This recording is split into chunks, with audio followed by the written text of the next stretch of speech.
All right, with that, then I'll call to order this meeting of the First 5 Sacramento Commission for Monday, November 2nd, 2020. Madam Clerk, will you please call the roll and establish a quorum?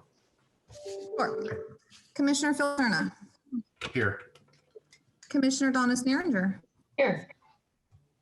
Commissioner Eric Fernandez-Garcia. Here.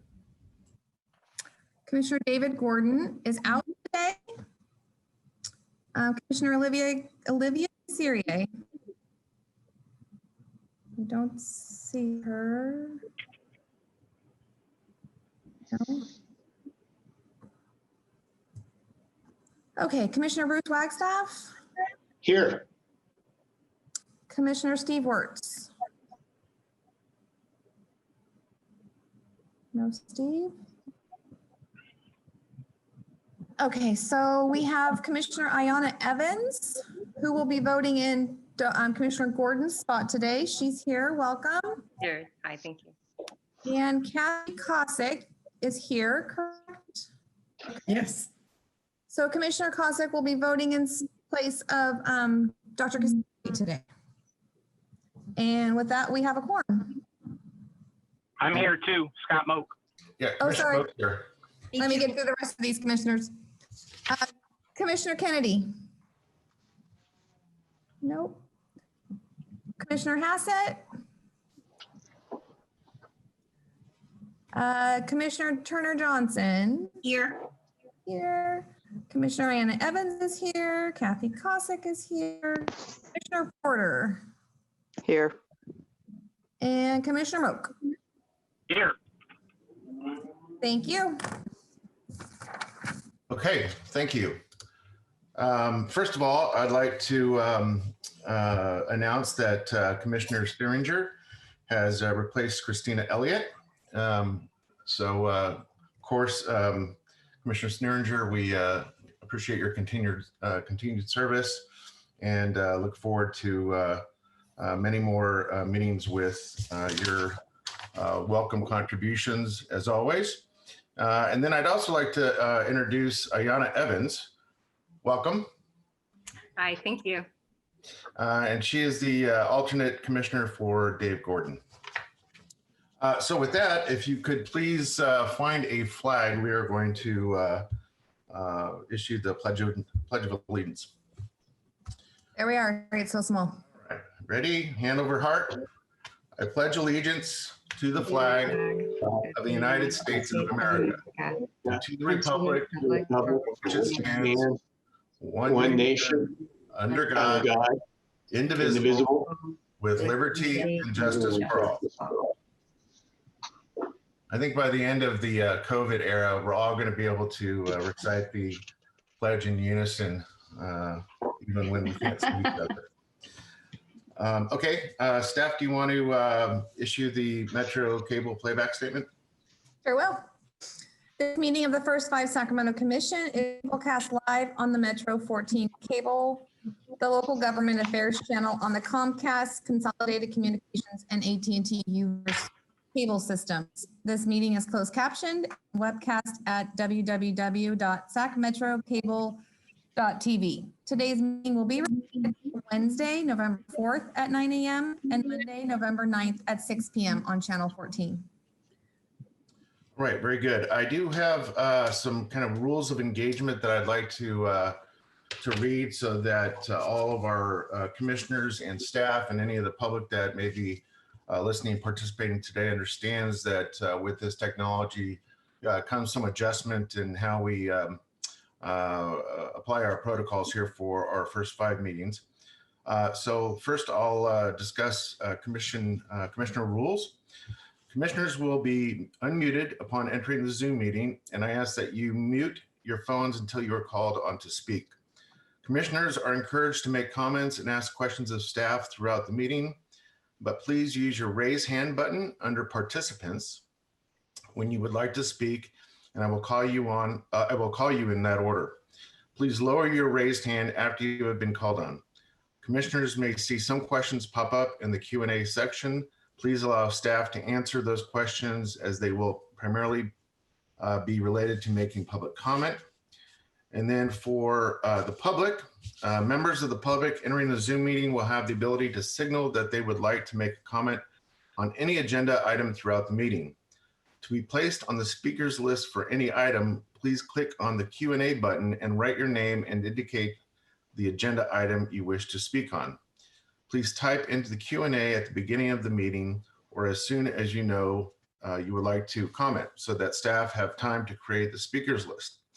We will call your name and the order it was received and unmute you when it's time to speak. The public calling in through the phone line will also have an opportunity to address the commission. If you have something to say when the phone line is unmuted, please state your name, the agenda item you wish to address, and then issue your comment. Public comment in the Zoom meeting or over the phone is limited to 3 minutes, and we have that limit in place so that everyone who wishes to address the commission has the opportunity to do so. For commissioners and our public, please unmute yourself when called on to speak and then mute yourself again when you are done speaking. All right. Those are the rules of engagement for this afternoon. So with that, I think we're ready, Madam Clerk, for our first 2 items. Great. Items 1 and 2, consent items. Approve the August 3rd, 2020 draft action summary and appoint Sylvia Rodriguez to the Planning Committee. Okay, this is our consent calendar. Does any commissioner wish to pull an item for separate discussion and or vote? If not, I'd entertain a motion. I move we accept the consent calendar. Okay, Commissioner Sneeringer has moved that we adopt the consent calendar. Who was the second? Second by Commissioner Wagstaff. Madam Clerk, will you please call the roll? Sure will. Commissioner Cerner. Aye. Commissioner Sneeringer. Aye. Commissioner Hernandez y Garcia. Aye. Commissioner Evans. Aye. Commissioner Cossack. Aye. Commissioner Wagstaff.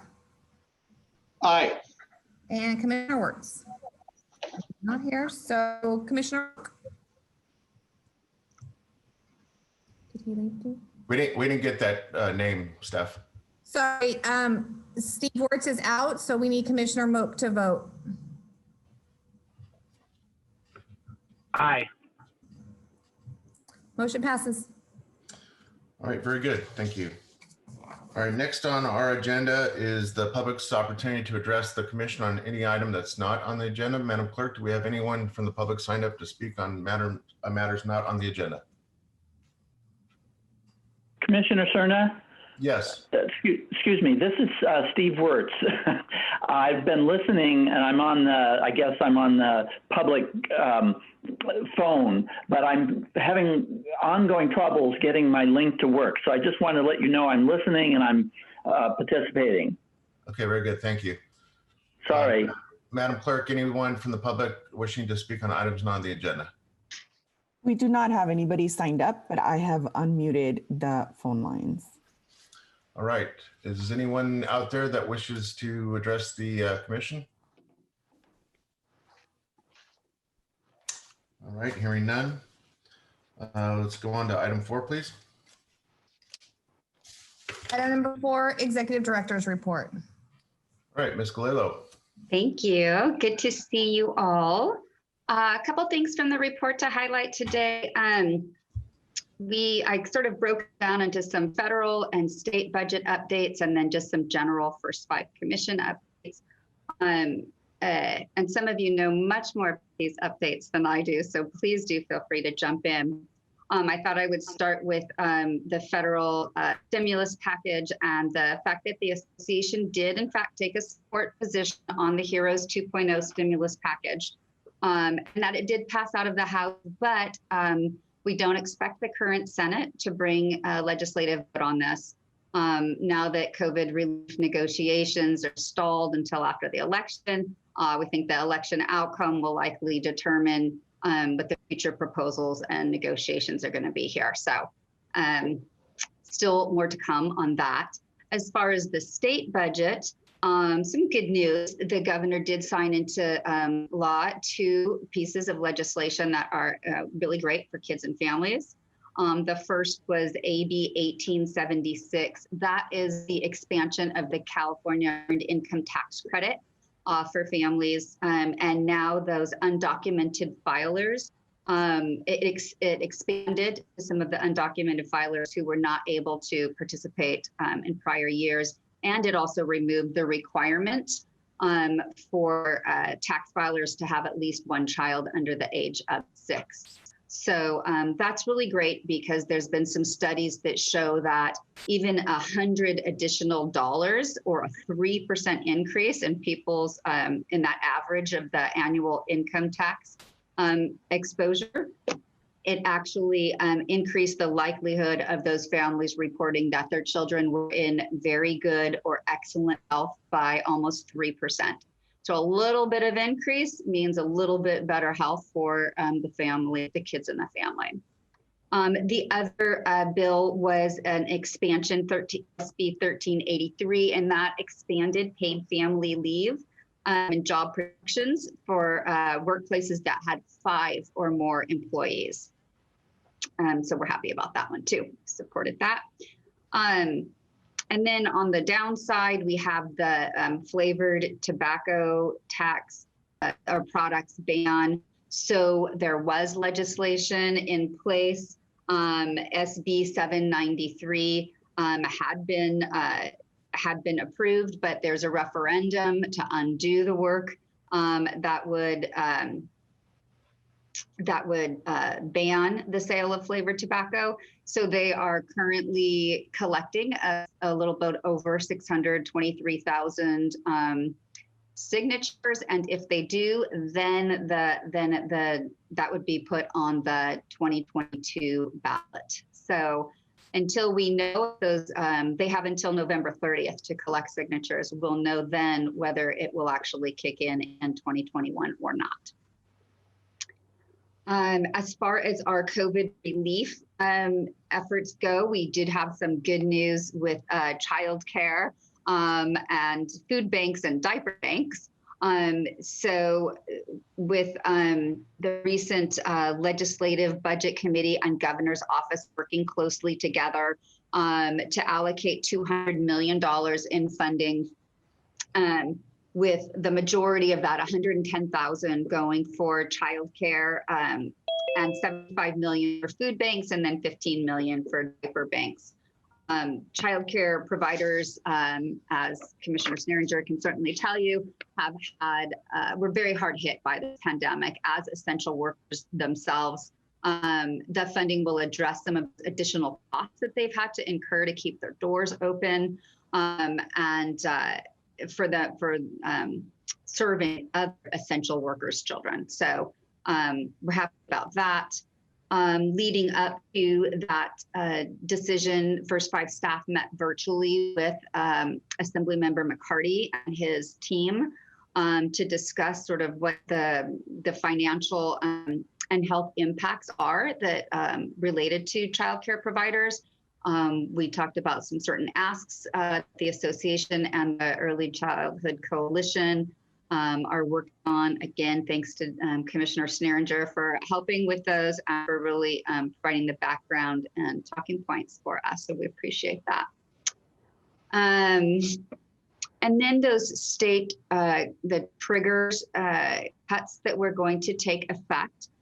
So the negotiated 2021 budget had several triggers that if we didn't get the federal money, were going to be implemented. While those triggers did impact K-12 and some health programs, they really didn't, thankfully, have a negative impact on the early childhood program. So we were pretty much held harmless in there. So we're thankful for that. And then as far as First Five Sacramento specific updates, our strategic planning continues. We are right in the heart of competitive bid processes right now. So we are distributing nearly $40 million for 3 years of funding. We have released 10 of the 12 RFPs. We've had our bidders conferences, and we are currently recruiting our review panels right now. The review panels will be convened this month for the majority of the RFPs. Then we will take those recommendations to you all in February, probably February, March, and April-ish. Over the spring, those will come to you in steps. So you will be seeing those for approval. And then finally, in the census update, now that the timeline for completing the census has officially ended back on October 15th, many of the complete count committees, including our Sacramento committee, we are advocating for the Senate to expand the census data reporting deadlines. That extension is critical to give the U.S. Census Bureau sufficient time to thoroughly implement the complex data processing activities, and that would then complete an accurate count for the 2020 census. So there's a lot of things that have to happen once they cut the date off for getting the census information in, and having that extended time will allow the Census Bureau to really do its work and get the most accurate count from all of that work that we've been doing over the last couple of 18 months, probably. And those are the highlights from my executive director's report. I'm happy to answer any questions that you may have. Thank you, Julie. Any commissioners have questions for our executive director?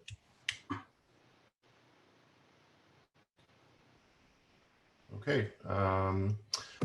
Commissioner Wirtz, I just want to make sure you can hear us and you understand that I've asked everyone if they have questions.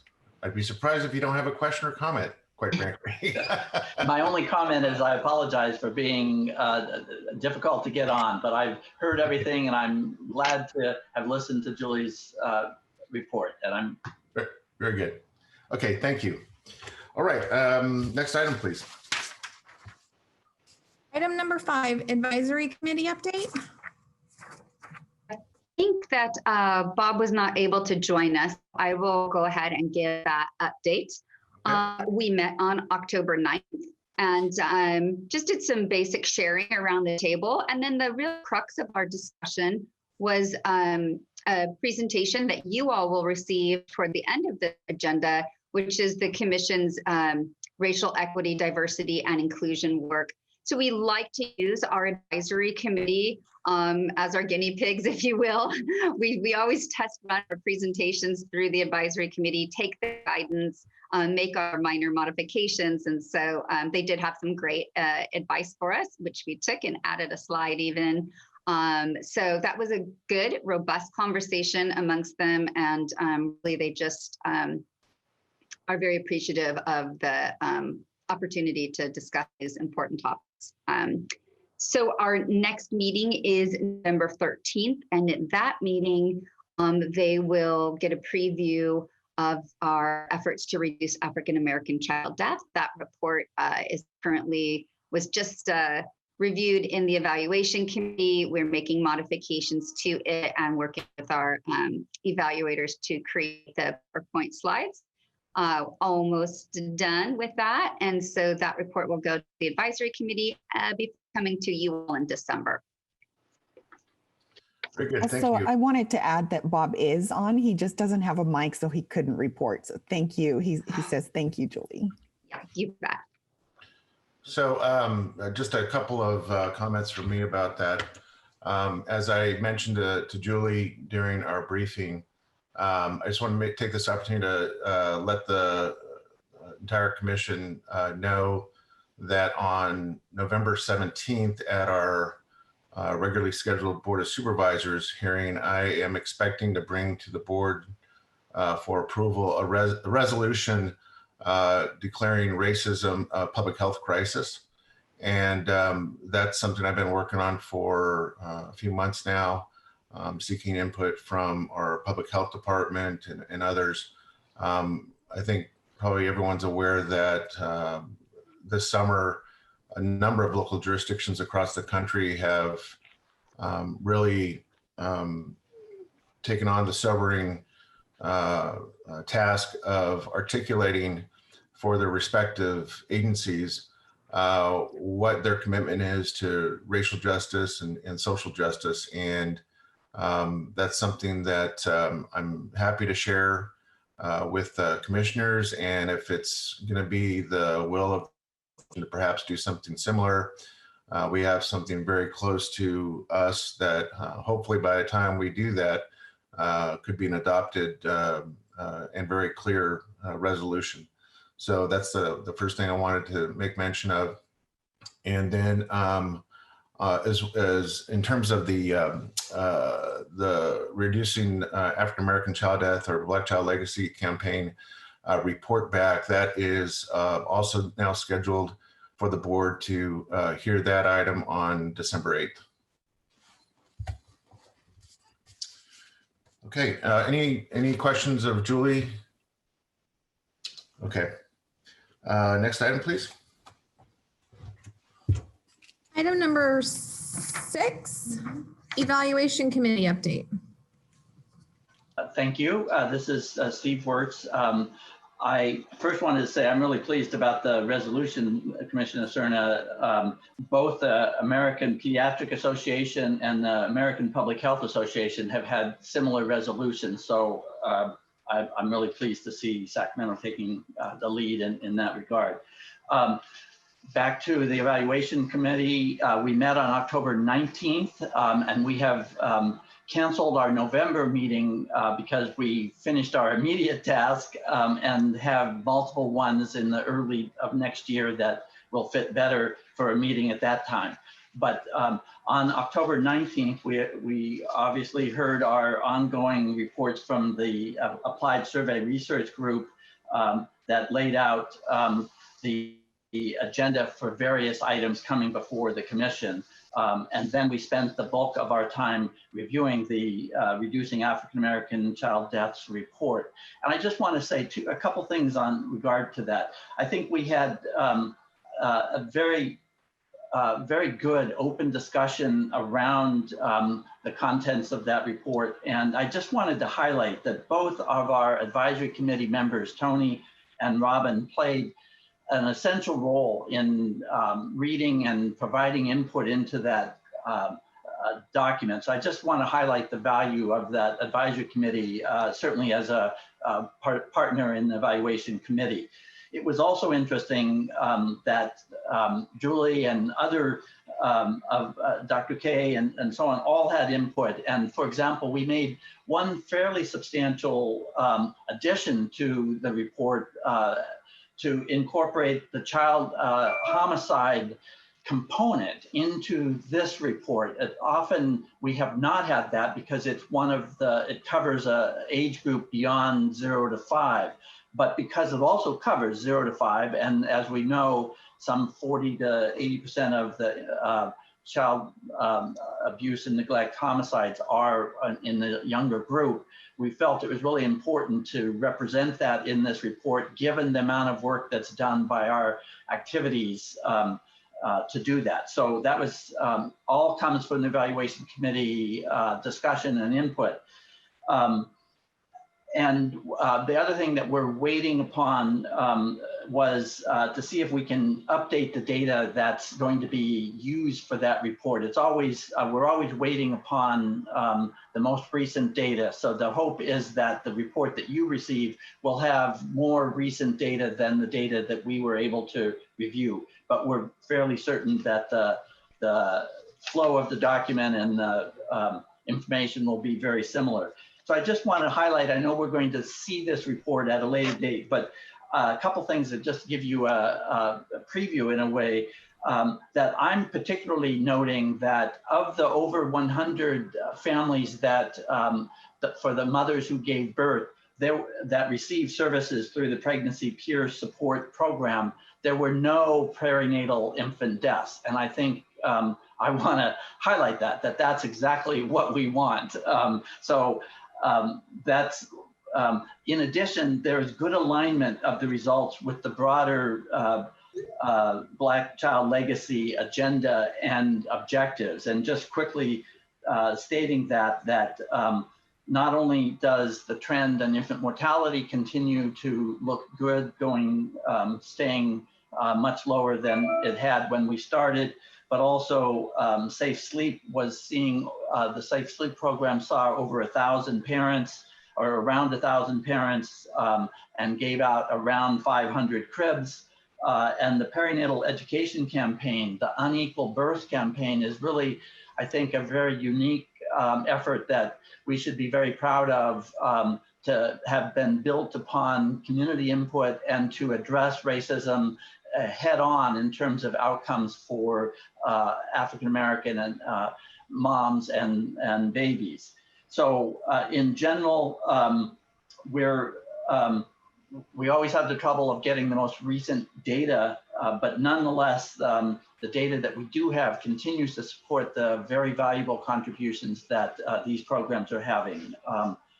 And I think with that, I think that was the major focus of our presentation. But I did just want to highlight the high level of involvement of the members of the committee and the value. I think that we had a unique opportunity here to have a little bit more time to have our input thought about and integrated into the ongoing document. So very exciting. I was very impressed with the meeting. As I said, we are not going to have a November meeting, but we'll reschedule an extra meeting in the new year. So thank you. Thank you, And there Commissioner may Ward. be additions from anyone else from the committee, please. Any other comments? Great, thank you. All right, next item, please. Item number 7, Financial Planning Committee update. Good afternoon. We did have a quorum for our October 22nd meeting, and we were updated on the COVID virus return to work policy and other staff issues. Staff did present the 1920 audit report covering the Commission's financial highlights and the audit compliance tests. The status of the prior year finding has been corrected, and there are no current year findings. And this item will be number 9 on our agenda today.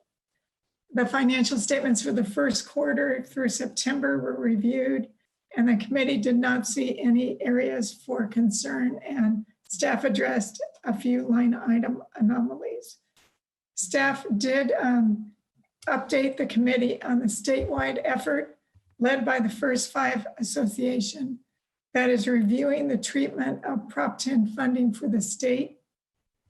First 5 Association has hired an audit firm to review state reports to analyze the fee structure, backfill formulas, disbursements, and other financial aspects of the state's handling of the tobacco taxes. And a progress report is expected to be provided to the statewide executive directors on November 5th, and Julie will be updating us in December. And that concludes my report. Great, thank you, Commissioner Cossack. Any questions or comments? All right, thanks again. Next item, please. Item number 8, Sustainability Committee update. Good afternoon, everyone. I wanted to provide a quick update. The Sustainability Committee did meet on August 18th, which seems like 4 years ago. So I'm really thankful to staff for writing up the reminders of all the good work we did at that meeting. We were pleased to welcome Commissioner Eric Fernandez y Garcia to the Sustainability Committee and really appreciated having his voice at the table. We have a lot of good work to do and are excited to have him there. We also changed our quarterly meetings to the 3rd Friday at 2 p.m. to accommodate everybody's schedules going forward. So those were some of the nuts and bolts business things we took care of. We did talk about the highlights from the final state budget and a lot of the information you heard in the executive director's report. At the time, we didn't know about this additional infusion of funding, and I really want to thank the staff for coordinating some advocacy efforts around making sure there were enough dollars to cover the obligations the state was asking of both food banks, diapers, and the childcare services. So that was work well done. Julie also included information about the work First Five Association is doing and the good news about the signing of the bills for paid family leave and the extended EITC. And she had the not so good news on the vaping tax. So, you know, you win some, you lose some, and we'll see where we go next year. But those were some strides made for families. The Sustainability Committee, as well as the Advisory Committee, has taken a role on the Commission's racial equity, diversity, and inclusion work.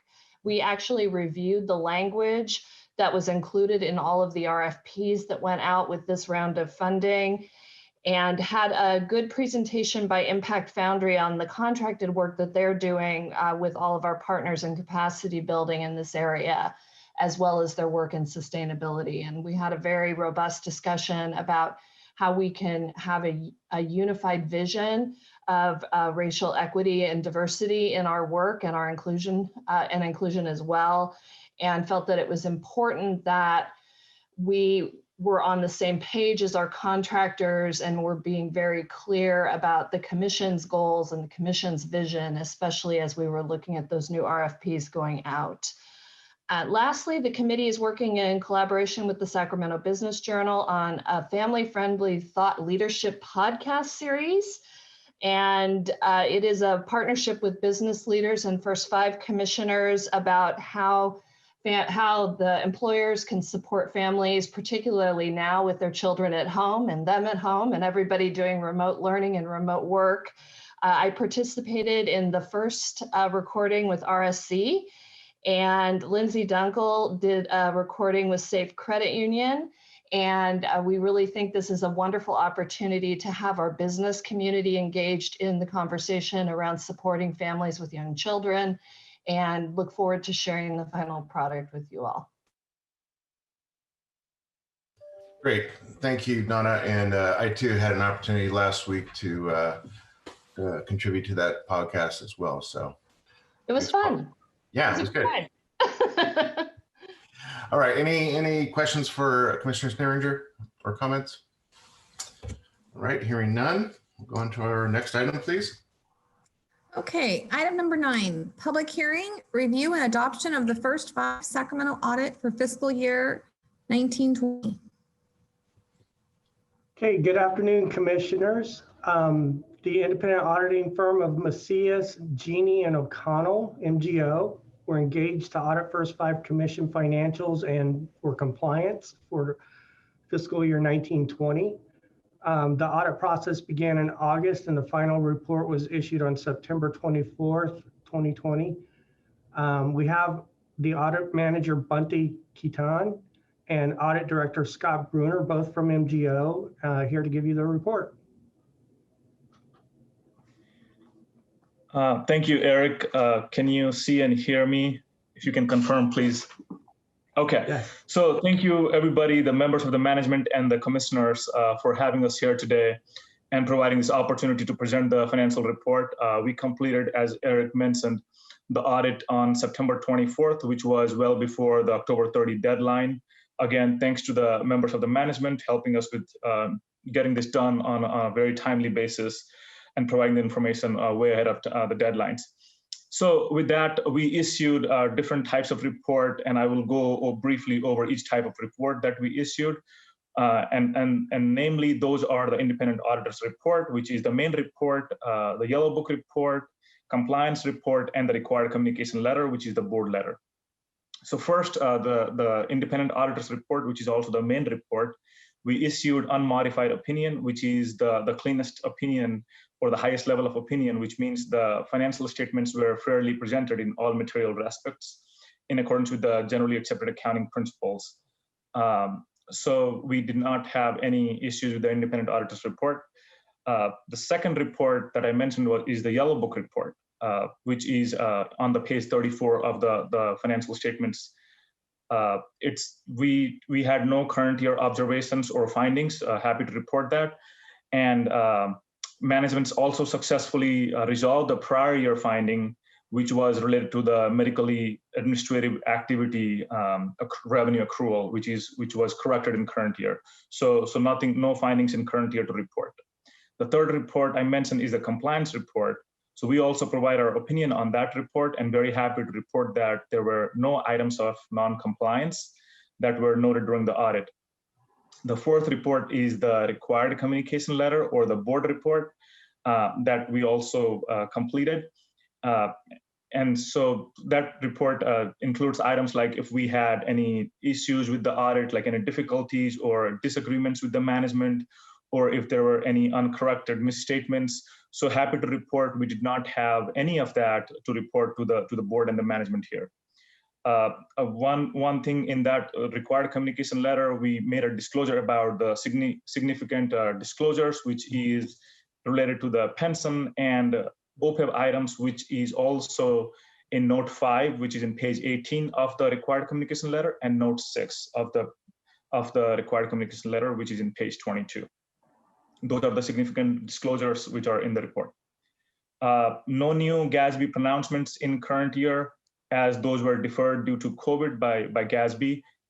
Information related to future GASB pronouncements and whether or those impact to the first 5, some of them are yet to be determined. Some of it is determined to have no impact. It is located in the page 27, note 13 of the main report. Lastly, there was no impact of COVID-19 in the current year financial statements. The future year impact is yet to be determined. That's all I have. And Scott, if you'd like to add anything to that, and after that, we can take any questions. No, I have nothing else to add. You pretty much covered it all. Thanks, Monty. Yep. Okay. Members of the board, any questions for us? Great, thank you. All right, any questions for Mr. Harold or Mr. Catan?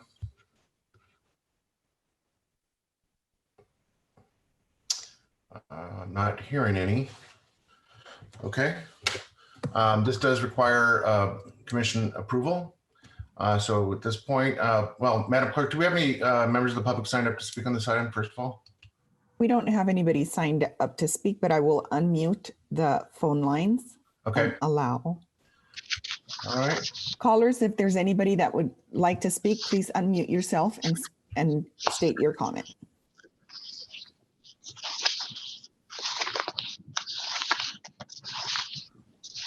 Okay. Hearing none. We will close the public hearing and would entertain a motion at this point. I'll move approval. Okay, it's been moved by Commissioner Kosick. I'll second. Seconded by Commissioner Sneeringer. Madam Clerk, will you please call the roll? Sure will. Commissioner Cerna. Aye. Commissioner Sneeringer. Aye. Commissioner Fernandez Garcia. Commissioner Evans. Aye. Commissioner Kosick. Aye. Commissioner Wagstaff. Aye. And Commissioner Wirtz. Aye. Thank you. Motion passed. Very good. Thank you. Next item, please. Item number 10, public hearing, review and adoption of the first 5 Sacramento annual report for fiscal year 1920. Great. I will take this one on. So each year, the commission is required to conduct a public hearing for the review and adoption of our strategic plan. Sorry, our annual report. I still have strategic plan on the brain. Each county commission's report is then compiled by First 5 California, and they create one large report to send to the legislature. So the report is always comprised of 3 pieces. There's the AR1, which is the fiscal piece, AR2, which is the numbers and demographics component, and then AR3, which is where we get to tell them evaluation highlights of the prior year. So walking through the report, which is in your packet, I'll say that this isn't necessarily the most exciting report we ever produce because most it really just is some tally marks about how many people we serve and the types of services that they received and how many of those services they received and the dollars. But what it lacks is that the all important, what is the impact of these dollars and services on the family? That's the report that we provide you in February. So we compile all this data, we send it to First Five California, and we get to work on telling the story of what all of this data really meant. So that will be why I believe we're adding perhaps additional meeting, evaluation meeting in the spring to make sure we have time to really get into that report. But so far that one looks like it'll come to you in either February or April as a full presentation from our evaluation consultants. So if we walk through this report, starting with AR1, you'll see that it includes the revenue detail based on the First Five California's 4 prior identified result areas. That's improved family functioning, improved child development, improved child health, and improved systems of care.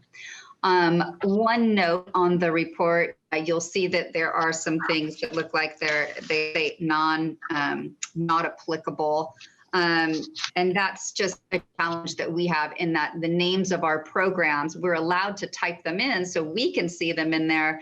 But when they're combined with everybody else's programs, things like the name Birth and Beyond isn't something that's a statewide program, so you won't see it. And so that's why some things come up as not applicable, but we do know what they are. If you look at under improved family functioning, those things are Birth and Beyond home visiting, it's our 211 program, and it's our community connections programs that are under there. And if you look at improved child development, those are all of our contracts with our school districts around school readiness. It's our quality childcare programs, including a PBM Plus, as well as the Quality Child Care Initiative or Collaborative. Under health, some of the things you won't see but are under there are WIC, breastfeeding support, our kit for new parents. It also includes our Black Mothers United program, Safe Sleep Baby, our health, WellSpace health contract, and Help Me Grow. So all of those would be under the improved child health, and then improved systems of care. That's where all of our media campaigns, so our unequal birth would be under there. Our steering committee for the reduction of African American child death goes under there, as well as fluoridation, because we still have our final fluoridation project is in there too. So that's a chunk of change, and that's what that looks like. If you move over to the AR2 section of the report, you'll be able to see sort of the demographics that includes the numbers served by age, language, and ethnicity. We also do provide a duplication estimate.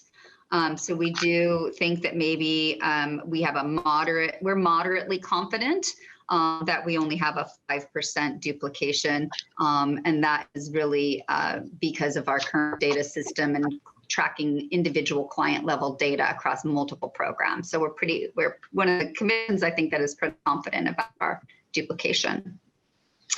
And then if you move over to the AR3 section, that's where we get to talk a little bit about those evaluation studies.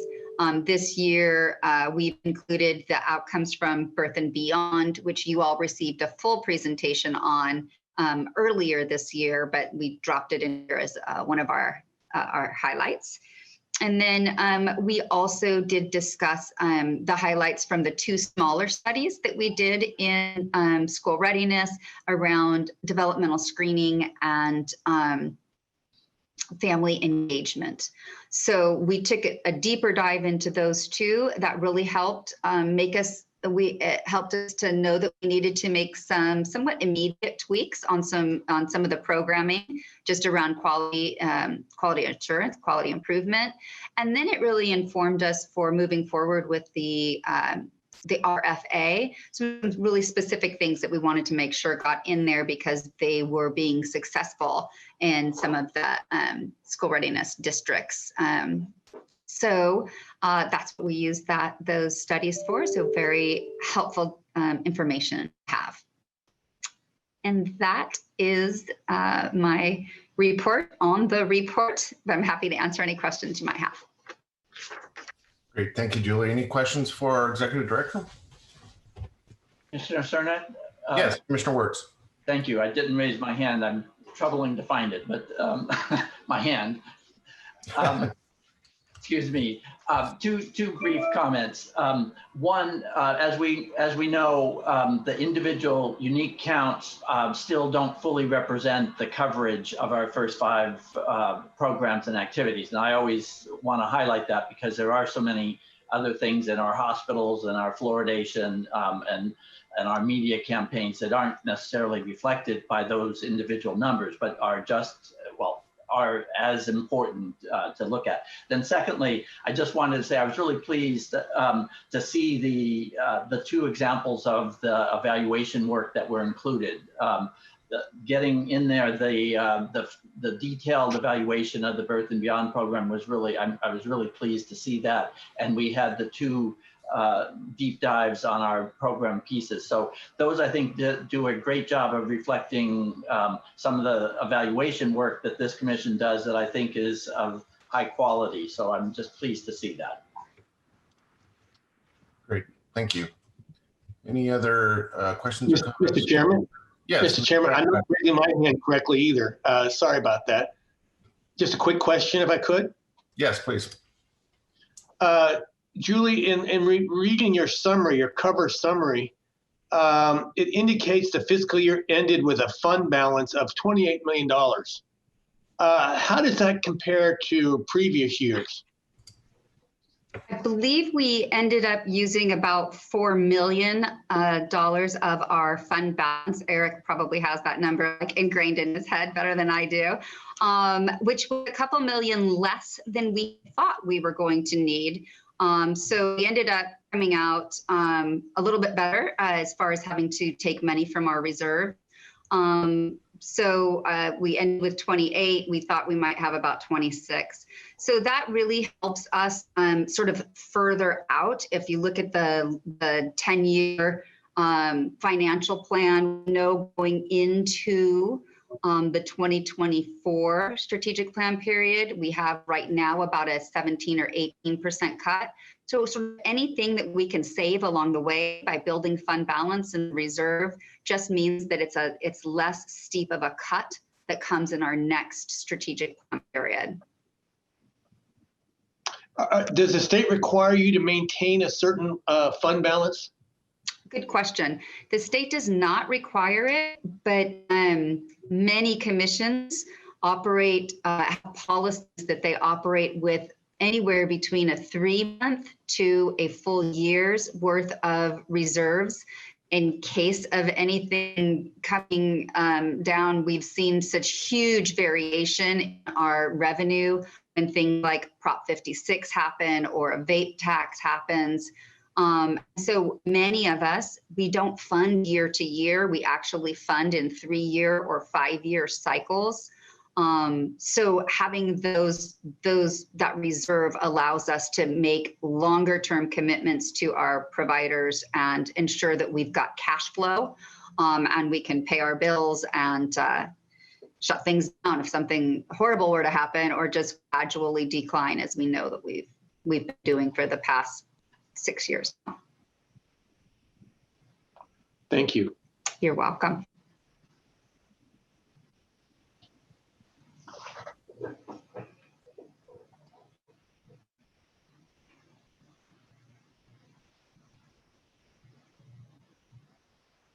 You're muted, Phil. Thank you. Sorry. Commissioner Turner Johnson, did you have a question or comment? Okay. All right. This is a public hearing item. I'll go ahead and open the public hearing. Madam Clerk, do we have anyone sign up to speak, or can you turn on their microphones, please?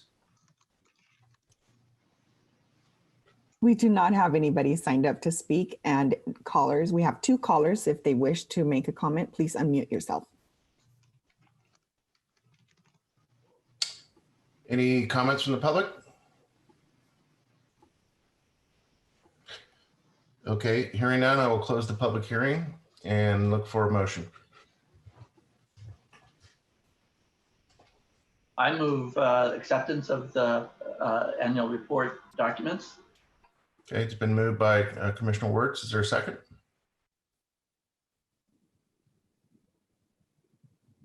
The chair will- Okay, a late second by Commissioner Wagstaff.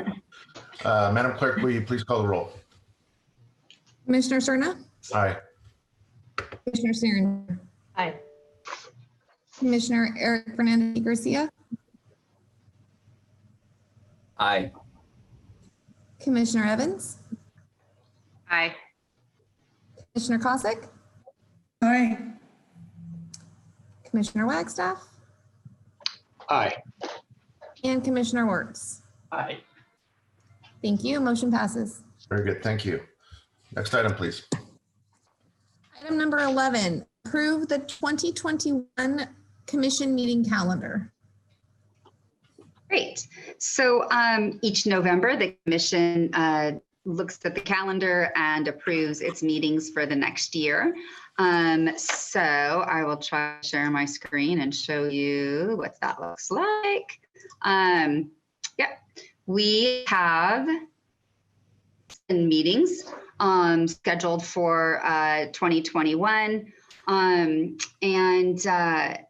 We usually end up foregoing our October meeting, but I always just like to put it on there just in case. And so I've added it on. You'll see in your packets that there's also something that I call the at a glance calendar. So that's sort of our long range where you can see what we would be looking at approving or presentations that we might receive during that month. And if life gets messy, we always may end up adding meetings too. It is a year where we are approving many contracts under the strategic plan, but we thought we could group them accordingly. So this is our best guess right now. This is what we are providing to you. We're seeking approval of this. And then when you do, if and when you do, we will send meeting invites to you or your delegates. And I feel like I should apologize. It got a little bit messy when I deleted the meeting for today. It was at the board chambers because I didn't want people to show up at board chambers, and it just got really confusing. So we're learning as we go, and we will update those meeting invites with a note that is either a Zoom meeting or an in-person meeting once we know that. But I won't delete anything from you guys anymore because I'm really apologize for the confusion. Okay. Do you want to unshare your screen? Yep. There we go. Thank you. Okay. Any question or comment from commissioners? Okay. Anyone sign up to speak from the public?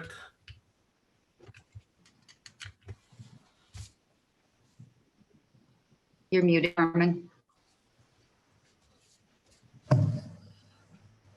We do not have anybody signed up to speak, and now we have 2 callers who, I'm sorry, I'm trying to.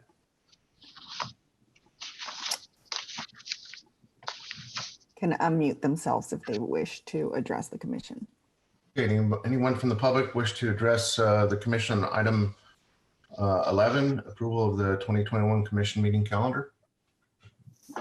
I move approval of the 2021 commission meeting calendar. Okay, hearing no public comment and a motion by Commissioner Sneeringer. Is there a second? I'll second. Second. Who is the second here? Eric, go ahead. Eric, FYG, Fernandez.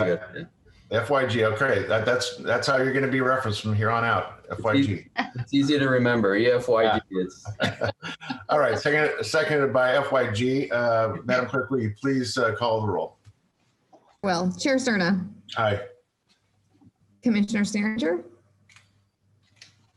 Aye. Commissioner Fernandez y Garcia, Aye. Commissioner Evans, Aye. Commissioner Cossack, Aye. Commissioner Wagstaff, Aye. and Commissioner Wirt. Aye. Thank you. Motion passes. Very good. By the way, Eric, was that the notorious FYG? I like that. It is now. All right. Okay, next item, please. Okay, item number 12 is nominate and appoint the 2021 Commission Vice Chair. Okay, so each November, we also appoint our vice chair for the following year. And in keeping with tradition, I have heard from Commissioner Hassett that she is happy to retain her vice chairmanship. But she also wanted me to let you all know that if there are folks from the commission who, you know, are dying to take this, she's wide open to sharing that experience with anybody who would like to. So I leave it to you all to nominate, appoint, or approve. Very good, thank you. Madam Clerk, anyone sign up to speak? You're muted. Sorry, we do not have anybody signed up to speak, and callers are allowed to make a comment. Okay, any comments from the public? All right, hearing none, entertain a motion to nominate.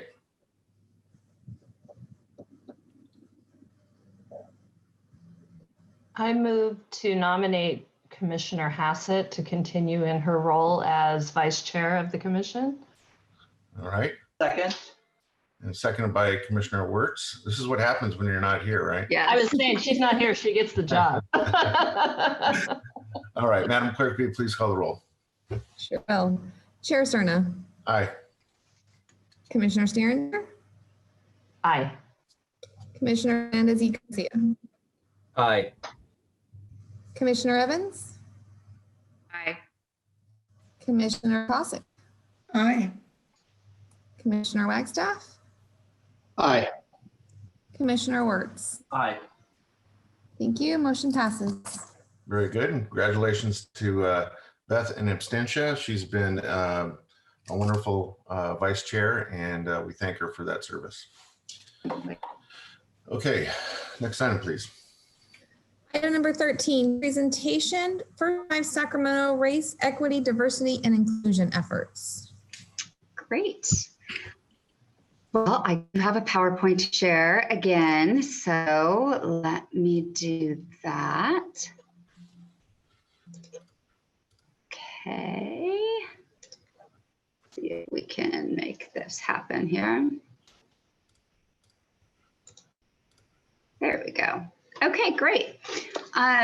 So as you all know, First Five is on a journey exploring how we can better center race, equity, diversity, and inclusion in our everyday work. Our commission is dedicated to building a more equitable community and making sure that all children and families are supported and have the resources that they need to survive and thrive. We do recognize that we need to work together with the broader community to do this. This isn't something we can do in isolation. And we know it could be a variety of things that we do. There's messaging that we can push out. There's trainings we can offer. There's policies we can create. There's systems work that we can do, all with our efforts, our goals to reducing and eliminating racism. But we have to do it in partnership with our funded providers, with our advisory committee members.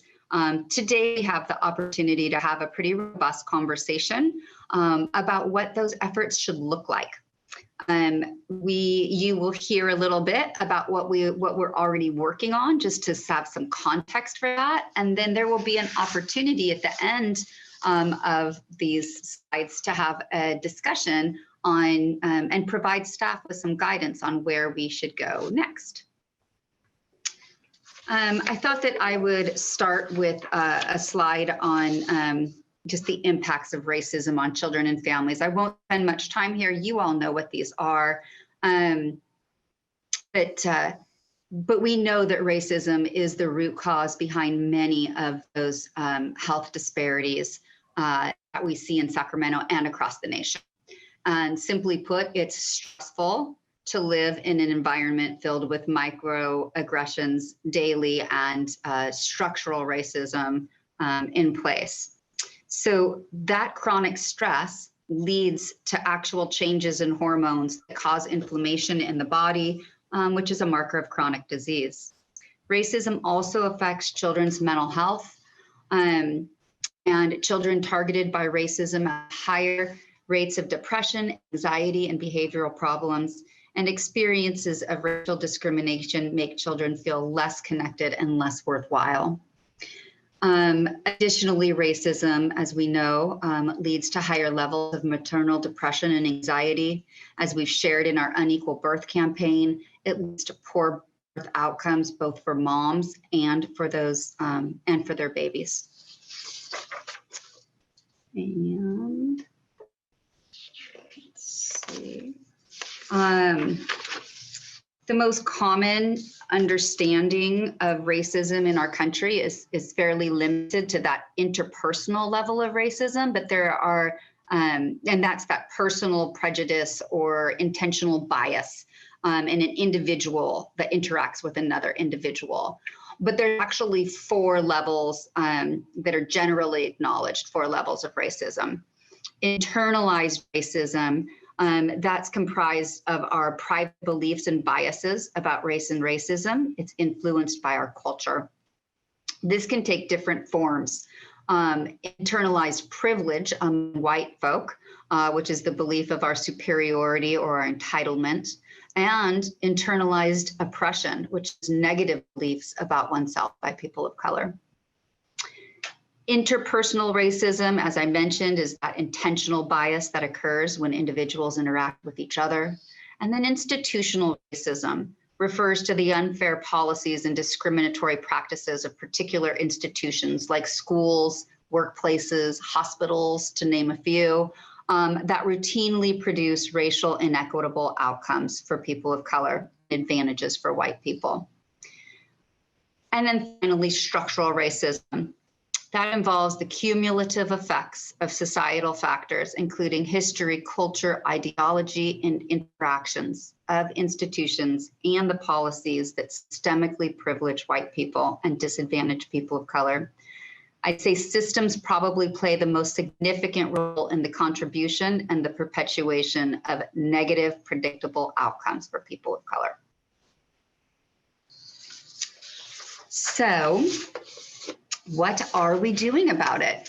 At the state level, the 58 county commissions did craft a joint message that we are all united against racism in all forms and in the mission that every child has a right to grow up healthy and safe.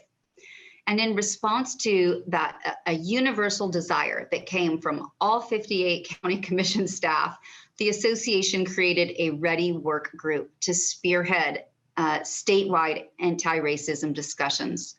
As a result, commissioners are engaging in conversations about race, structural racism, privilege, and work that we can be doing at the personal, interpersonal, institutional, and systems level.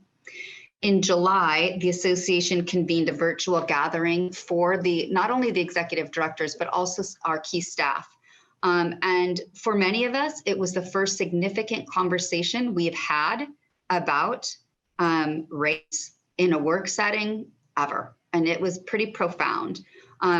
We immediately began sharing resources like articles and videos, podcasts and books with each other and started this internet lending library, if you will.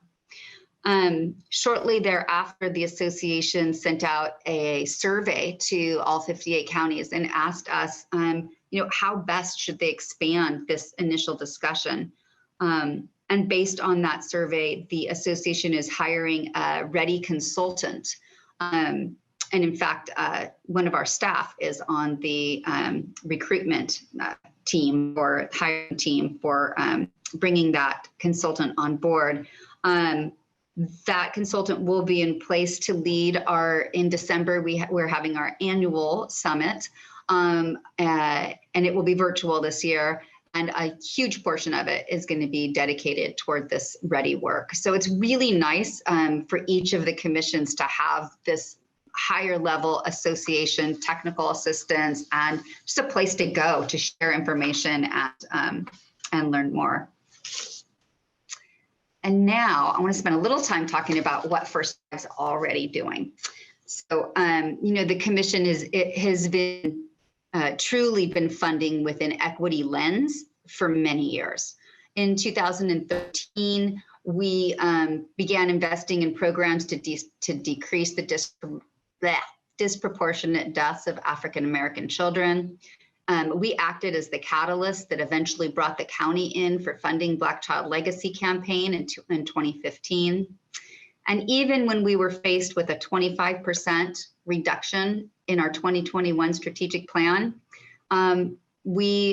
you all unanimously approved funding our RAACD efforts, despite all the cuts to the other priority areas. You already had the equity lens was in place.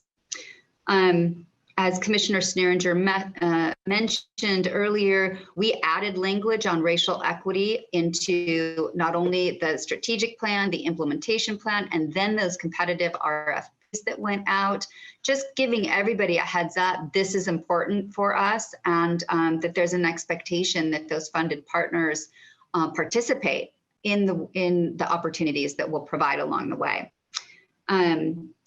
We have been a data-driven commission, and we continue to invest in reports that tell us where these health disparities lie, and whether or not what we're doing is helping to alleviate those, whether the disparities are improving or worsening. And then we've been making changes to our programming based on those evaluations. So having data is super critical. It's one of the first things that we've been telling other commissions who wanted to start doing some of their own RAACD efforts is you've got to have the CDRT reports. You've got to have the data to show you where where the work should be. I'm really proud that this year, staff used an equity index to allocate funds to our 9 school district partners for the first time. So that funding had been fairly haphazardly assigned based on how much money was in a given annual strategic plan period. And our staff, Lindsay Dunkel, took the time to really go deep into it with an equity lens this time around. It was our opportunity to fix some of those allocations that, quite frankly, were not fair.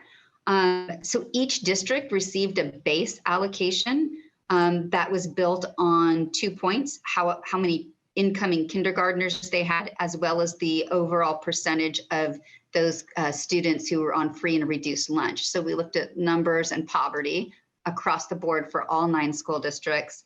And then that there was a base allocation. On top of that, we layered in an equity allocation. And the equity layer was based on the percentage of kindergarten students for English language learners, the percentage of kindergarten students who identified as non-white, and the percent of 3rd graders who scored below proficiency on their English language arts and their mathematics tests. So because we know that what happens in kindergarten really plays out in 3rd grade standardized testing. So that did lead to some significant changes in our allocations. And I really do believe that they are more fair allocations now. And the school districts, they understood what we were doing and why we were doing it. And even though some did end up having fewer dollars, it is more fair. In our ongoing efforts to collaborate with the health systems that serve our children and families, First Five recently convened meetings with HealthNet and Dignity Health. And thanks to Commissioner FEG, we are scheduled to meet with the Vice Chancellor of the Office of Health Equity, Diversity, and Inclusion at UC Davis Health later this week. The goal of these discussions is twofold. First, we want to share all of that health equity work that we're doing under the Black Child Legacy RAACD efforts with our partners. So this hasn't been just First Five while we've been the convener and spearheaded it. It has included Sierra Health Foundation, Her Health First, our public health department partners, and of course, Department of Child, Family, and Adult Services. And then secondly, we really want to bring the systems into the work that we're doing in whatever way makes sense.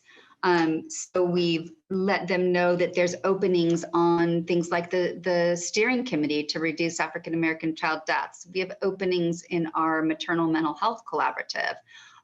There's a perinatal equity advisory committee that has openings. So trying to get some health system representation into those committees so that they can really see the work that we're doing.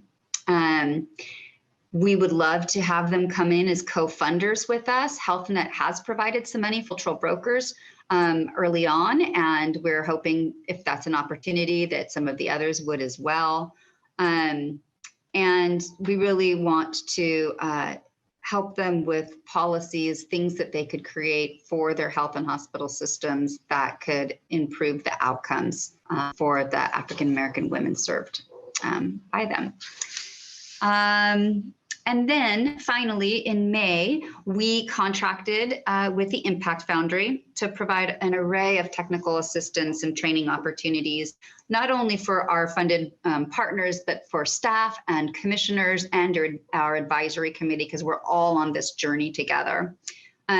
Kim Tucker is here with us today, and she will walk you through next 2 slides, which with just a little bit more information about the Impact Foundry contract. And then there's just 2 slides at the end where we'll kind of wrap it up and then talk about next steps that you would like to see staff engage in. Okay, and I think, Kim, you can take it away. Thanks a lot, Julie. Good afternoon, everyone. Appreciate your time on this and your commitment that's preceded today for sure on issues of cultural responsiveness. What you'll see here on this slide is a little bit around the type of work that we're offering. We have training, technical assistance, and support group type settings to discuss a variety of things. We'll focus today on the cultural responsiveness programming in particular, though we also have other general capacity building from finances to supervision and all those kinds of topics that nonprofit leaders need help on. So we have staff that represent the African-American community at the MSW level, including staff that have prior experience in both Birth and Beyond and in the Black Child Legacy campaign work in our community. So we feel like it's very important that we engage and continue to engage even more talent from the Black community to deliver the programming that is specific to these topic areas. We do have the focus on the anti-racism within the Black community in particular. We do some work in other communities of color, but right now, at least a 2-year focus on really getting this work off the ground in our region. We feel like there is systemic racism within the nonprofit sector itself. Not very often is it there for intention, but it's there because we've been doing things a certain way for a very long time. We have many communities of color working in the nonprofit sector, for example, but very few in leadership. My own organization represents the issue that we're talking about. So we want to do something about that. So we feel like if we serve the professional development of those in organizations in the neighborhoods, as well as capacity building for the organizations themselves, we'll have a better chance of holding ourselves accountable for an increase in diverse leadership that's serving our communities. So you'll see some of the training and consultation topic areas here. Anybody can ask us a question as we talk about these things. We just want to make sure that we're being impactful to the funded partners of First Five and then to First Five itself. So we do appreciate that so far over 20 people, either staff or members of your advisory committee, I even think a couple commissioners, and hopefully more of you will see value in it, have signed up for over 37 training sessions. And that's just since we put it out in late September, I think. So really great response in the first month, and we hope it'll continue because we want to make sure that we're sharing the tool building that's necessary for all of us to lead. You have in your packet today, I think around page 81, an example of a summary sheet that goes out after one of our trainings that challenges us at the individual and organizational level to address the issues that were talked about in the training. So we also don't believe that coming to a workshop solves everything. So want to go on to the next slide, Julie? I just did, yep. Oh, thank you. I was too busy looking at all of you, sorry. I think these bullet points really hone it in. You don't need me to read to you necessarily, but I do think that there are profound reasons why this work is critical. We know about the very predictable negative outcomes for communities of color by doing things the way we've always done them. We also understand that the systemic change needs to occur in a combination of comforting the afflicted and afflicting the comfortable, if you will, and really ask leaders of all types of systems, from our public education all the way into the nonprofit sector, government sectors, to examine what working from an equity lens consists of. So that's really the bottom line of what we're looking for out of this work. And primarily we want to partner with First Five because First Five is a tremendous supporter of the success in neighborhoods and especially our most vulnerable neighborhoods. So that's our interest in working collaboratively with you. Unless there's questions, I'm bouncing it back. Thank you, Kim. This is great. That's perfect. So those first slides were really kind of just to get us all grounded and sort of what's happening right now. We've shared information on the activities and the funding that we have in place. And so these last two slides will sort of pivot us to around the discussion around what the role of First Five Sacramento should be in moving forward. Are we doing enough?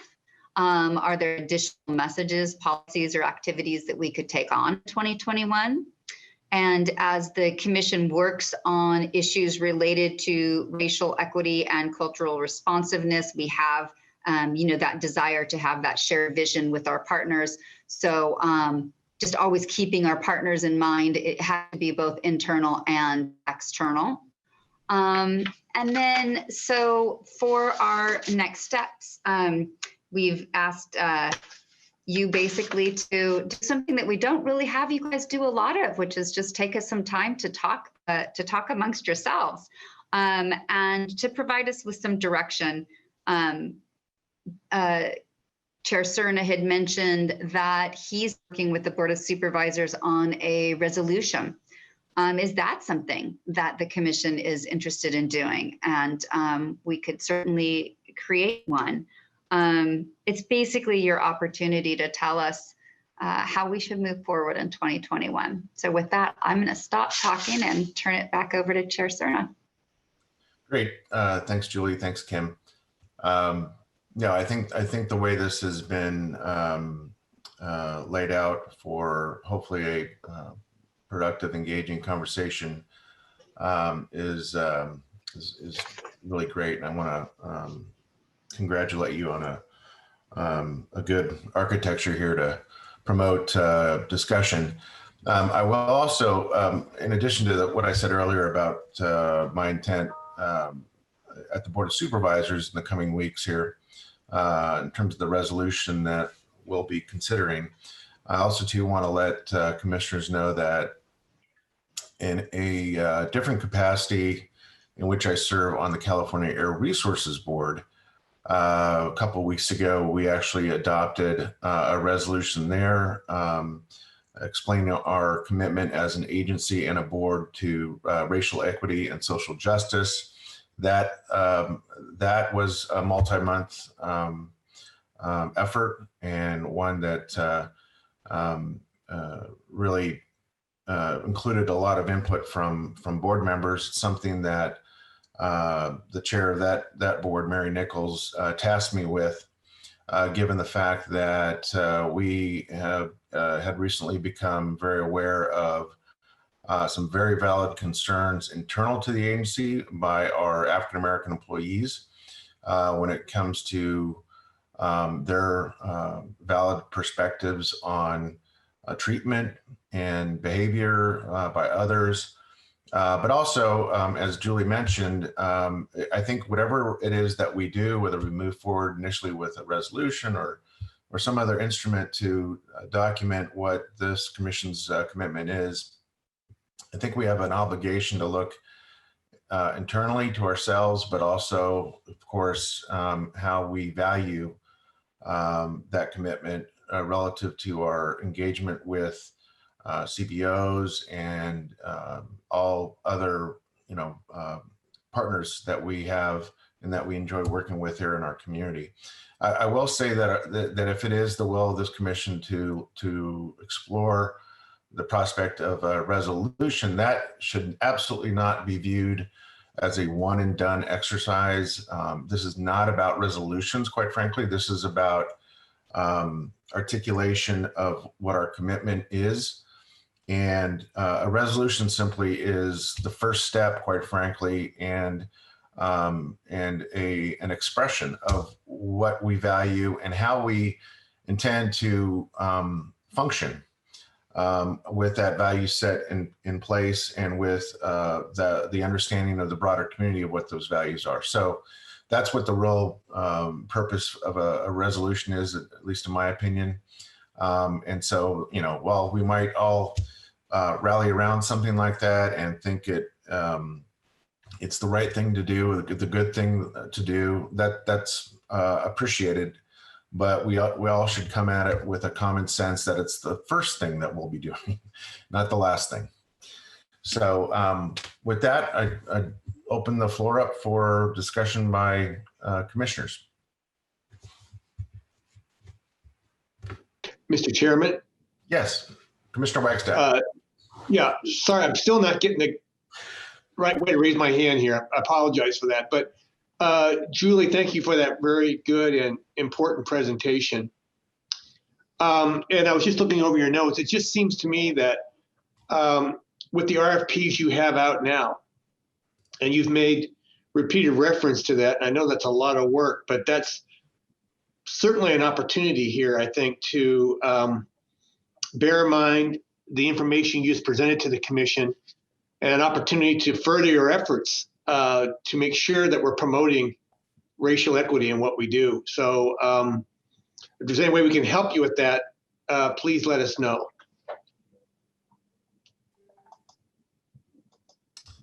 Will do. And I think we haven't heard one way or the other from our partners yet with what are you asking us? Is this going to be really hard? When we had our proposers conferences, they said, do you have a specific idea, like something that we know we're going to be doing? And we didn't yet because we didn't have this conversation yet. So they know that something will be coming their way. And I don't feel like we got any pushback from them. I think everybody does realize the importance of this, so.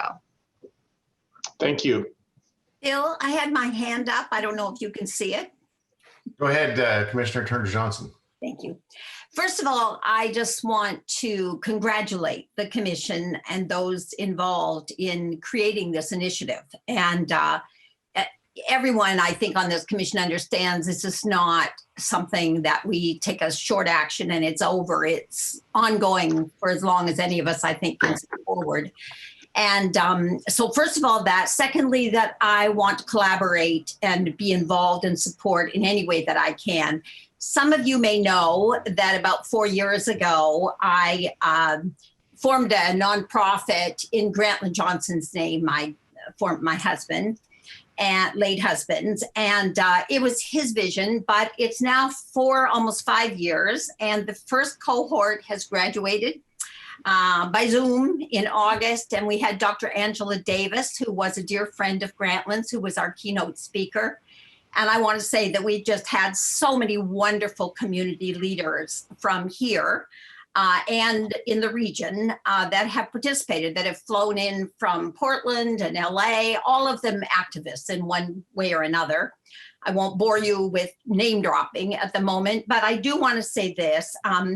Every one of the graduates now, is in the ground, working in grassroots, doing exactly what we're talking about. It is focused. It was originally meant to be for African-American men, but I'm very grateful that before Grantland died, I asked him, what in the world will we do if there is someone that is Asian, or we should be so lucky as to have a Native American? And then finally I said, those were automatic yeses, by the way.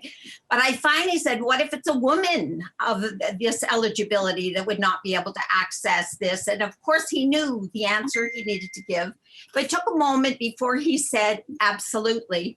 And I am so grateful I asked that question, because of the graduates, the majority were women to begin with this time. So I'm about to recruit, and the graduates have decided now that they're not leaving, for which I'm very grateful, very bonded with them, but they are going to now mentor the next group.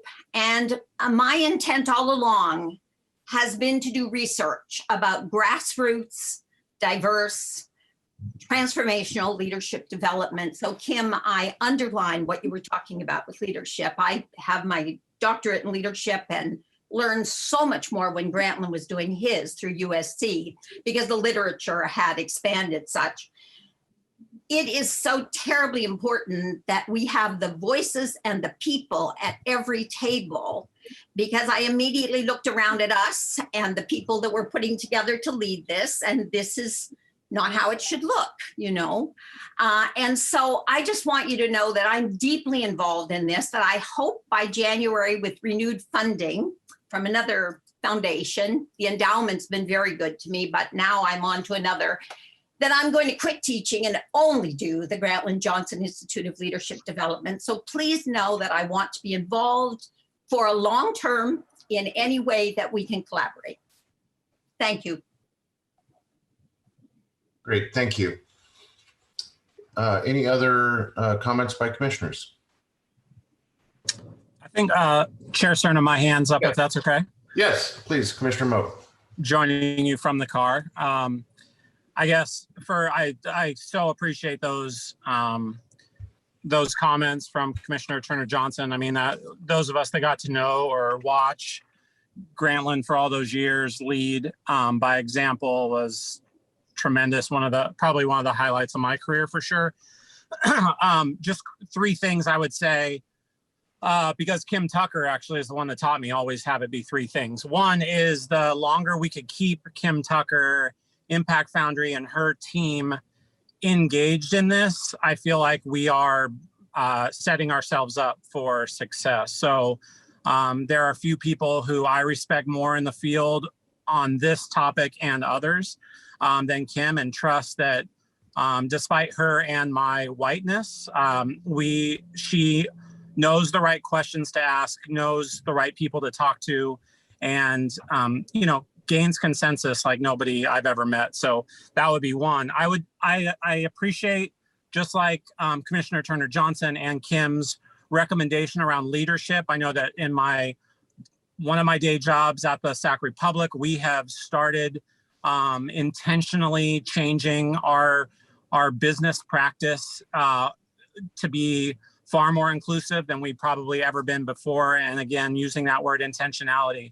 I would love for us to, and Ms. Turner Johnson said, making sure that the tables are represented. I would use the opportunity for us to ensure that our committees are all well represented, well rounded by people of color, particularly young and Black people.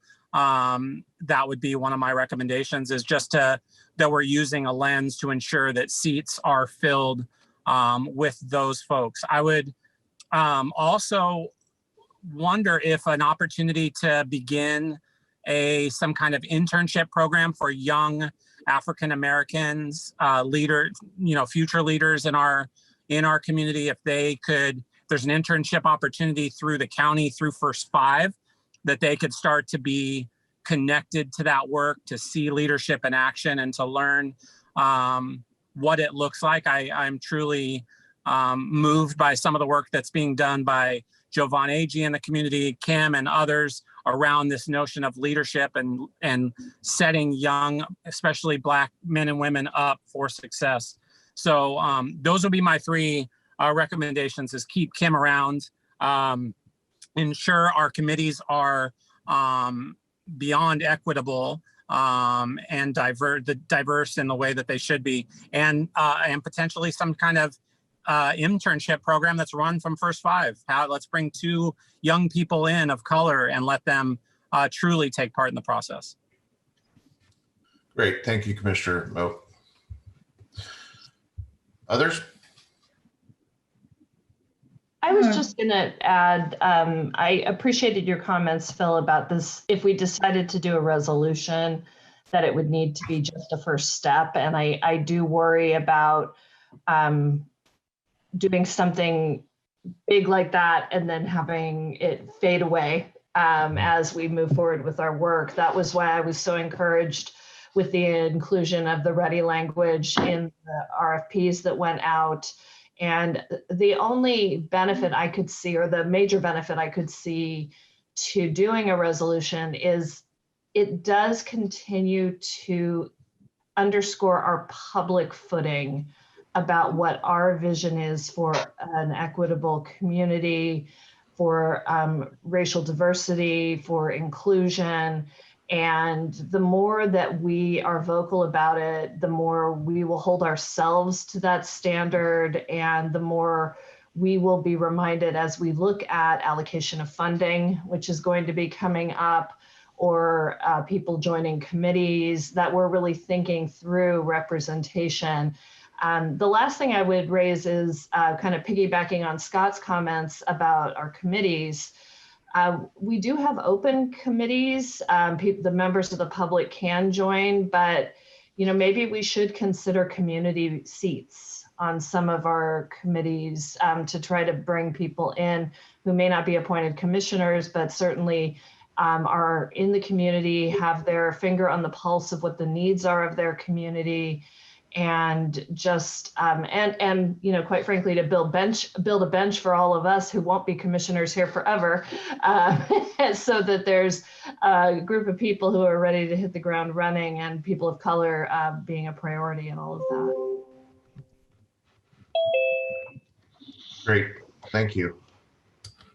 Commissioner. Yes. I just wanted to add a second to what Julie had mentioned about the RFPs and really getting the word out of where our investments are headed, so that the responders to the RFPs can really show that they're intentionally looking at ready as they prepare their proposals and respond. I think when you really can articulate where the investments are going and why, and then hold people accountable as they progress through their programs, it really makes a difference when you're accountable as that program is being completed. So I just want to second the efforts of really getting the investments. Everyone is aware of where the investments should be going, and they will be held accountable for providing those programs with that ready in mind. So I just want to second that. Very good, thank you. Any other commissioner comments? Mr. Serna, I had my hand up. I will lower it now. I figured it out. A couple comments I would make. One, I really do think that, with your leadership, Commissioner Serna, and Julie's leadership and so on, I think First Five, in partnership with the community, has taken some real leadership in addressing racial disparities. And what I think is really great about this effort is really the focus on the anti-racism. It's not about awareness. It's not about knowing more about things and so on. It's about active, proactive efforts to undo the both historical and structural circumstances in which we find ourselves. So I think, and I agree with all the comments before and about a resolution being, at best a first step. A couple things that might be of value in this process. Well, the first is that my experience has been when agencies take this on, and when I'm hoping that we are asking our providers to take this on in an active anti-racism format, that these are difficult conversations in large part for many of I'll say it, of us white people, because we've lived such a, many of us, not all and so on, but I'll speak for myself, a privileged and taken for granted reality that builds upon itself. And anything I get because of that, I build further social capital and expand the differences and disparities. So it's very hard to have these discussions with agencies and with the people involved. And so I just want to both warn us, I guess. I've seen so many of these discussions literally break down because people say, oh, you're accusing me of something, and so on. So these are difficult conversations. And Kim, I think you're probably well aware of that, but I think we better be prepared for that. The second point I was going to make is around a role that we can play. And that is, again, from my evaluation standpoint here, about data. I think we could begin to collect data on the diversity of our leadership and agency involvement, because as we often know, if it doesn't get measured, if it doesn't get counted, it doesn't get focused on. So that's a consideration of actively asking for data around what our diversity looks like, including, in our own commission. And my final point on that is, Donna, I appreciated your notion of preparing people for replacing us, but one, there are a lot of people that don't need to be prepared to be equivalent players on this. And I guess, I will say something. I have enjoyed my role on the First Five Commission as one of the, high points of my career. So I would look forward to being involved like I was before I was a commissioner and will be after I was commissioner. But I think if we truly want to be serious, we either need to expand the number of commissioners or ask for people like myself to step aside for replacements. And I would be willing to do that. So I think those are the kinds of things that would translate this from talk to action. So I'll stop with that. Great, thank you, Commissioner Wirtz. Others, I don't see the hand raise function on my end, so I apologize for that. Are there any others that wish to chime in? Just on procedure, if you click the participants icon, it pops up over onto the right side where there's a small raised hand on the bottom, at least on my machine. Yeah, it usually does that for me too, but it's not doing it today, so I'm not sure what's going on. Thank you, Commissioner Wirtz. I've been trying to figure that out the whole meeting. Thank you. It sounds like we have members of the public wanting to make comments. Okay, but let me just make sure that commissioners have completed their initial comments here first. Any other commissioners want to chime in at this point? This is Commissioner Porter. Yes, go ahead. Yeah, thank you. I have been listening and I agree with the comments that have been said. I've actually was participating in the Sustainability Committee, had the privilege of hearing about the efforts with Impact Foundry, and just applaud the program that's been put together, and I'm looking forward to participating in that. I think everybody has said this, or at least most people have said this, that these are first steps. We're talking about ingrained, making an impact on a issue that is ingrained in the society, and making some little steps in that to change things is a huge effort, just to make little steps.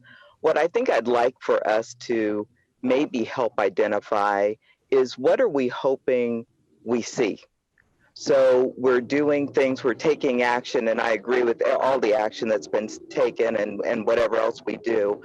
But what are we wanting? What's the desired outcome? What are we wanting to see in the our partners and ourselves and the leadership as has been taught, what change are we looking for so that when we can target efforts to reaching those outcomes, small that they may be. We're not going to be changing everything, but and having an impact in a way. But if we have what is the desired outcome? I don't want us, because you could attack this in a whole bunch of different ways.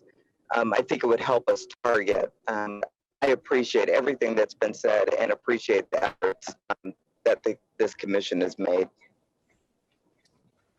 Good. Those are terrific comments, and I totally agree. I think this obviously cannot be an initiative that is somehow about us, or a majority of us winking at each other and, making it about absolving white guilt. This has to be substantive in terms of accomplishing something that adds value to our mission, and cannot just be symbolic and cannot just be fleeting, just, because there's it happens to be perhaps a popular effort at the moment. This really does have to be a product of some soul searching by us to ensure that at the conclusion of what we're attempting to do, we can look back and understand that moving forward, we're a better commission, we're a more equitable commission, we're one that puts our values into our actions and our behavior and our resource allocation. Again, I think that's why, resolutions are great, because they kind of give you an ability to plan and to state what actions you expect to take. I really look at the resolution opportunity as just that. It's something that, again, just articulates what it is that we're doing to expand upon our value sets, to set in motion actions and activities that leave us in a better place at the end of the day than where we stand currently. Okay, I did figure out the hand raising thing. So I see Commissioner Turner Johnson has her hand up. Did you want to speak, Lee? Just want to say that listening to Terry and to all, I think that some of the operative words really are about equity. This is about shifting to where there is equity in people present at every single table, African-American, Latino, and other cultures, from the ground up all the way to the top echelons throughout our country. This is a lifelong issue, and this is a pervasive, and Grantland would not want me to not say it's systemic, and the microaggressions and so forth are such that perhaps we've seen a bit of a shift in the last months that is about joining hands in a different way than was going on in the 60s, which I happen to live through, and I feel some difference. It is equity of every kind that is missing. And so it is making but a resolution matters in that we put on paper, which lasts, what we're thinking and where we want to head. And that way we are giving voice to something that is lasting, as opposed to putting it only in air. So I don't minimize it. It's just that it's only the beginning. It can be amended, it can be added to. This is absolutely about a pervasive and systemic condition that we're all in, and we all need to work together for a very long time. So any little contributions that I can make and that we can make together will not go without being helpful. Lastly, on the issues that I saw also in the report, I just think that it matters, Kim and Julie, who that contractor is that you're talking about. You don't need to disclose that right now, but I think it matters. And I also think the way the data analysis is set up really matters. I think Commissioner Wagstaff mentioned this, or no, Commissioner Wirtz, sorry. But it really matters that those elements, those factorings that you're going to put into that data analysis are carefully thought out, not just by us, but by the people that it concerns. So just very important to include those voices now in equitable measure. Thank you. Thank you. Commissioner Wagstaff. Yes, Mr. Chairman, just one quick comment. Julie, as we proceed with our important work in this area, it might be useful in your interactions with the State First Five Commission, as well as your interaction with other county commissions. If you come across anything that you think would be useful for us to think about to advance our efforts, just wanted to offer that suggestion. Every county's different, I get that, but there still might be something that we can consider here. I agree. We all borrow heavily from each other. It's one of the beautiful things about First Five World. Right. And I've been listening, so I've been taking some notes on what I'm hearing so far about the resolution. We should have some sort of vision. What is our end goal? What are we looking for? That vision is really important. And then sort of our values, and then also some actions. So kind of at least these three parts: vision, values, and actions that we can take. First Five Alameda has a very nice resolution that they created early on that I think some pieces of that could be helpful for us, and we continue to look and learn from others as well, and can definitely draft something to bring to our Systems and Sustainability Committee, who's been sort of acting as our work group on the ground to run things by and vet and provide input, as well as the advisory committee.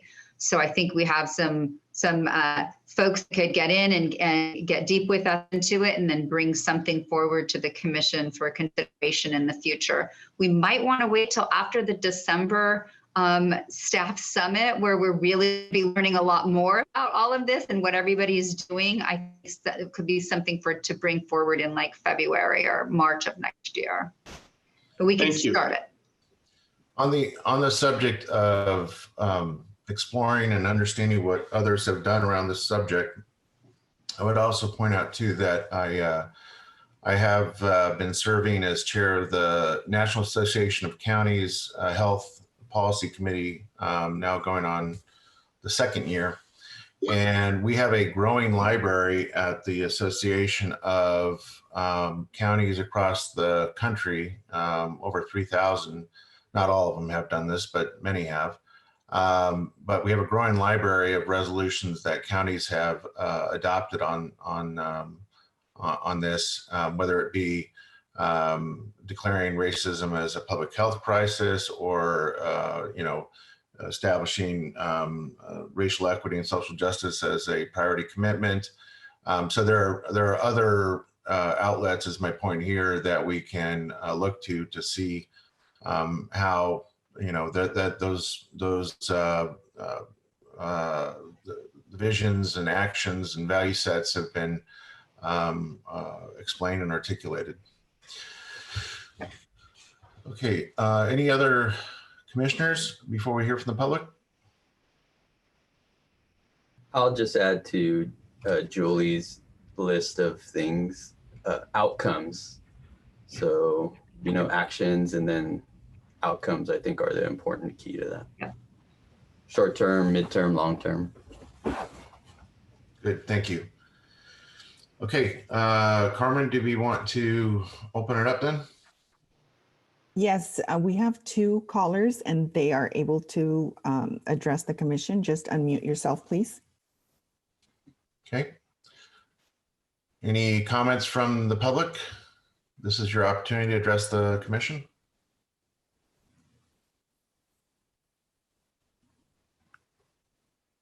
Okay. Not hearing any indication that there's a desire to address the commission on this, so we'll go ahead and close the public hearing on this. This does not require a vote today, but I think, Julie, as you mentioned, you've been taking copious notes, and it sounds to me like one of the first steps that everyone seems to be nodding their heads in agreement to is a resolution. So I'd be happy to work with you to at least just walk you through what I've been working on for the entire summer on both the at the county level and over at CARB. That would be very helpful. Thank you. I have definitely taken notes, and I will share out with the Advisory Committee and Sustainability Committee to get us started on this, and we'll report out to you all in my executive director's reports when we don't have something actually on the agenda to discuss, just so it's a concept. Good. Okay. Thank you. All right. Our last item is commission member comments. Any comments from commissioners? Commissioner Wirtz. Yes, I'm sorry. I again raised my hand, lower it. I just wanted to report on two documents that I think speak in particular to the racial equity and justice kind of issue, but in general speaks to our mission, I think. So one is a document that came out through the California Department of Public Health on adverse childhood experiences. It's their most recent data report, an overview of ACEs in California, just came out in October. And if you haven't seen that, I'll send a copy to Julie, and it might be worth sharing. It provides some data around disparities and also reconfirms the value of working with young children and their families. The second one, I think, is even more critical for both the Sustainability Committee and for this discussion we just had. And it comes from the California Funders Work Group on Prevention and Equity, which includes Blue Shield of California, Sierra Health Foundation, the California Endowment and Wellness and Wellbeing Trust, and St. Joseph's Trust. And it's called Beyond Screening, Achieving California's Bold Goal of Reducing Exposure to Child Trauma. And it just also came out in October, written in large part with the work of Prevention Institute, and really describes the structural and historical and community level aspects of trauma. And what's exciting is that they highlight many community type activities that are underway that begin to focus on reducing trauma at the community, structural, and institutional level. So I'll send those both to you, Julie, and I think there may be of value in thinking through some of this. So thank you. Great, thank you. Commissioner Wagstaff, did you have something to contribute at this point? I see your hands raised. I forgot to lower my hand, Supervisor. Sorry about that. No worries. Okay. All right. Well, the balance of our agenda is communications filed. And if there's no further business before this commission, we will stand adjourned. And I want to thank everyone for being here remotely today to do our business, and look forward to the next meeting. Take care. Thank you all. Great to see you. Stay safe and healthy. See you next month.